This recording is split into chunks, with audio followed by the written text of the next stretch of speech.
Chris Hummer joins us, 365 Sports from 247 Sports. Had a story out today. The number of 247, the top transfers for each class since 2018, the trend of them moving into the portal. Chris, thank you very much. How you doing? How's it been? I'm doing good, man. Thanks for having me on. I appreciate it. You're like he was not listening. He was deep in thought. He was which great writers always are. All right, without us, why don't you tell us the project and the story behind what you wrote about?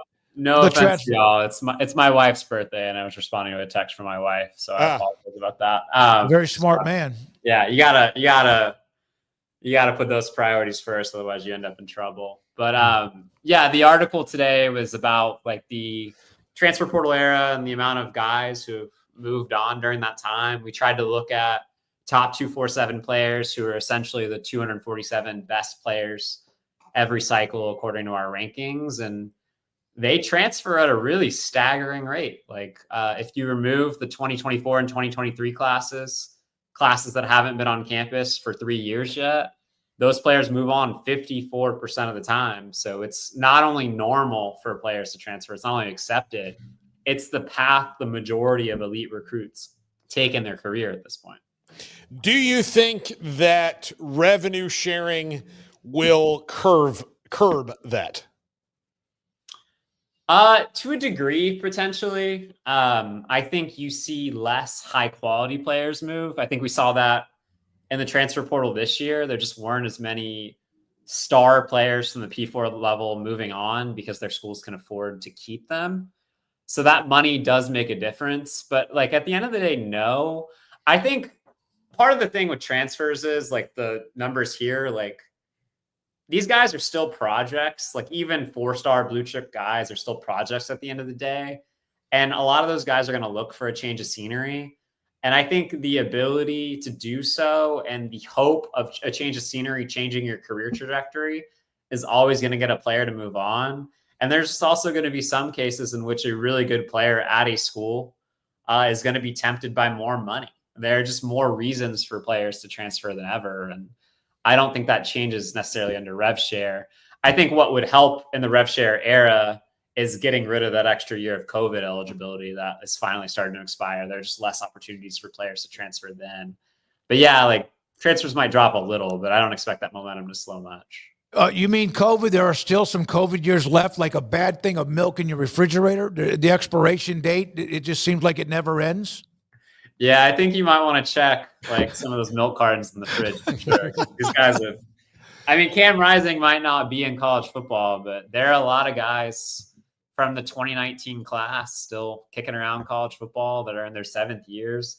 I think there's a couple of 8th year players in college football too. So like a lot of these guys are well on the way of their doctorate degrees, potentially just with as long as they've been in college. But we're finally like phasing that out a little bit, and eligibility will be easier to figure out once again here in a year or two. With all due respect, I don't know how many are actually working on their doctorate degree, but maybe. Yeah, probably not. Probably their bachelor's, but like, yeah, you never know. Maybe over in school, a veterinarian or something. Yeah, Coach, I can't come to practice. I've got to pitch my thesis. Yeah, defending my doctoral thesis. No, Chris, the way things have moved around though, and it continue to move around makes it really confusing. Do you think that people look at these numbers the way that you've done them as a thing, or is the problem they're not looking specifically at the things that you just did, where you're like, these are the 3-time transfers or multi-time transfers, and they're just kind of saying everything's bad? Do you mean like, who do you mean? Like the powers that be. Do you think that they have looked into this as specifically as you have? Oh yeah, I think so. Okay. I mean, the NCAA is boxed in terms of its ability to enforce anything. Mm-hmm. I think like, so, right. Like you hear like the corny commercials where most college athletes go on to be professional than anything else other than sports. That's like, it's true at the end of the day. And transferring can be really damaging to a player's ability to graduate. Like you don't carry credits over in a lot of cases. Like I think you develop worse as a football player in a lot of cases for moving around, but like there's no guardrails against it because the NCAA keeps losing lawsuits, and the NCAA keeps losing lawsuits because it doesn't have an antitrust exemption and it doesn't collectively bargain with its athletes. So even if like the best intentioned people at the NCAA or in the Power Four governance wanted to throttle transferring rates, they really don't have the mechanism to do so because they're not really allowed to enforce. Because as we've seen, like if you try to enforce something, somebody's going to sue about it. And like people, even when the NCAA tends to enforce the rules, tend to get upset about it. Like the reason why the NCAA's enforcement mechanism is broken is because Nico Iamaleava got a huge high school deal. Tennessee didn't want him to be deemed ineligible. The state sued on behalf of Nico. It essentially crippled what the NCAA can do to enforce their rules. And then Nico left anyway. So like these things don't happen because like the NCAA is largely handcuffed on the ability to do anything about it.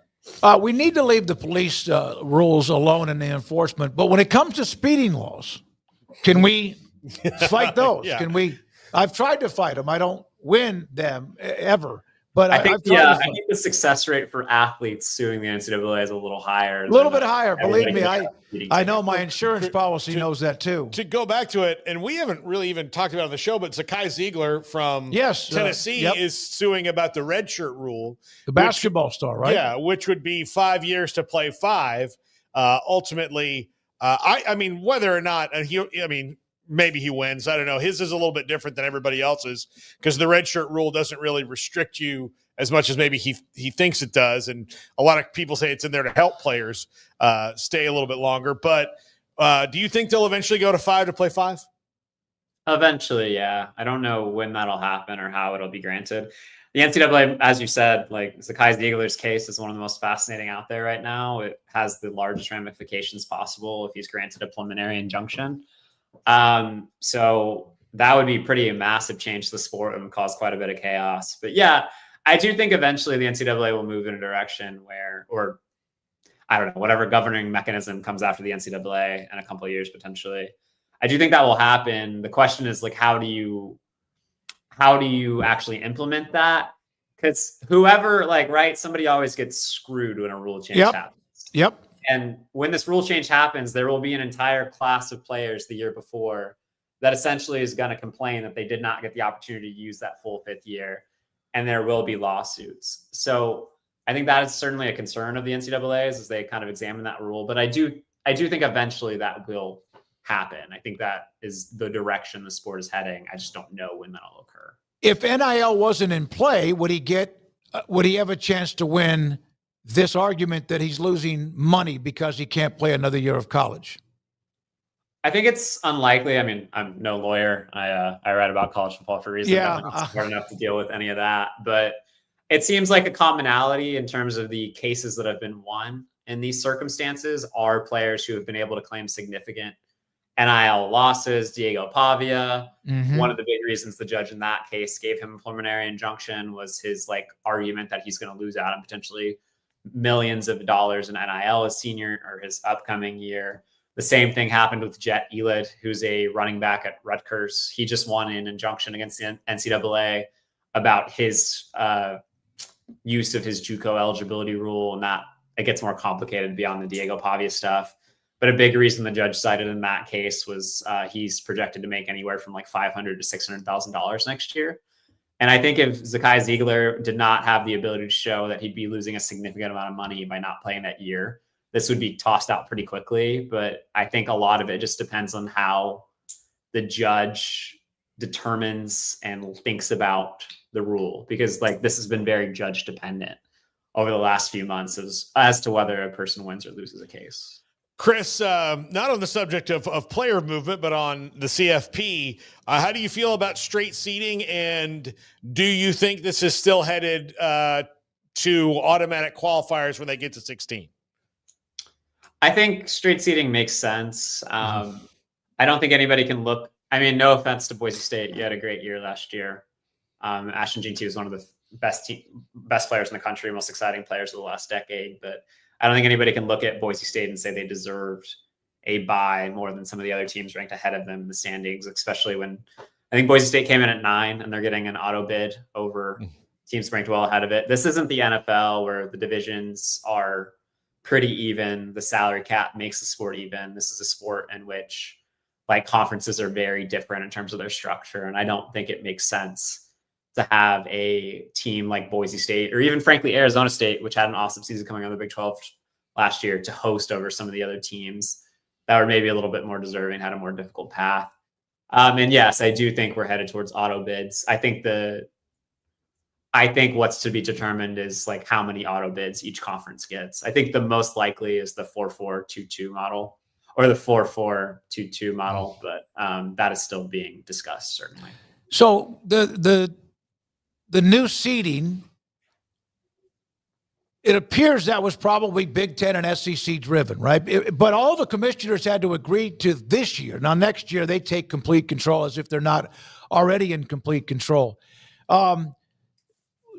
Is it to the point now where the Big 12 and the ACC just have to accept it, or the conference champions are going to get the $8 million? That doesn't mean we don't know who those four are going to be the highest, because it could be somebody from a G5. I doubt it, but it could be. Is it just to a point where they got to shove it? They can't do anything about it. They just got to deal with it if they want to survive? Well, I think the conference champion being guaranteed $8 million goes a long way into making that an easier thing to pass, especially for a year. Like at the end of the day, like this is just for 2025, 26, right? So like it's not the end of the world to make that adjustment. I think for the Big 12 and the ACC particularly, it's about picking your spots, where to push and where to not. They clearly have significantly less leverage in this situation than the Big 10 and the SEC. And largely, I think the Big 10 and the SEC will get their way in whatever they want. But yeah, in a situation like this, like I think it makes a lot of sense for the Big 12 and the ACC to be malleable, because like at the end of the day, like you're not going to win every argument, certainly in their case. And it's better to push your chips in where you think you have a chance to actually make a difference, in my view, at least. Last thing on back to the story about the portal and blue chip or high level players who transferred. What number of prospects are considered top players in high school football? Top 300? Is it the top 150 that goes into the trend of what you put up today on your story? I use the top 247, which is our ranking. We rank 24/7 Sports ranks the top 147 players each cycle. And that's what we use. The number of 4-star recruits every class can vary depending on what outlet you're looking at. But generally, like a 4-star recruit is going to be the top 300 to 350 players each cycle. But I use the top 247 because it's a measuring stick on our end of who we consider to be the top 247 players each cycle. Everybody after that isn't actually ranked like overall. They're only ranked by position. So we went with the top 247. Thanks, Chris. Appreciate your time. Have a great week. Rest of your week. Chris Hummer from 247 Sports, 46.2% of the top